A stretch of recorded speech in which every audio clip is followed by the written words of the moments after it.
السلام عليكم دعوة يوتيوب كدعوانيسا ونولو الوناك فضلا هدادكو عصوب تهي سبسكرايب له فيديو غنا لايك ستار سينا الشير قراء الشرعية فرحاد دي حنونك ومحي الشرعية فرحاد دي حنونك وحاجرة لبحوك وحكومة دارينك يو فعلك قفك وكالعاه فرحاد دي حنونك سيو حكومة انتلو دارينك يو فعلك قفك تسالهان فرحاد waa shay uu badanaa qofku helo maruu caafimaad qabo sidoo kale la kulmo shay ka farxiya sida cagsigeeda xanuunku waa shay aanu badanaa qofku helin wax farxada ee uu la tacaalo xanuunkiisa ama la murugoodo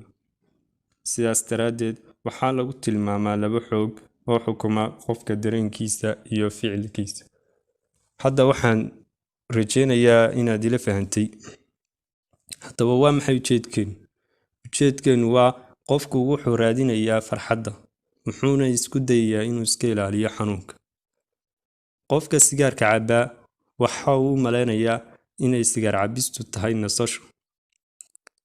isagoo oo ay ka fog tahayna nasasho oo ay tahay wadadii xanuunka waana tan sida uu iskugu xirayo farxad dhalanteed ah sidoo kale kan ku xeel dheer dareenka xanuunku wuu iska ilaalin doonaa maxaa yeelay wuxuu ku seexday xanuun haddaba sharcigan wuxuu ku leeyahay adoo isleh ilaali farxadaada cagta ha saarin wadada xanuunka waxaan rajeynayaa inaad wax ka faa'iiday mowduucan intaas ayuu ku eegyahay wixii fikirana komitiga nagula wadaag wassalaamu calaykum waraxmatullaahi wabarakaatu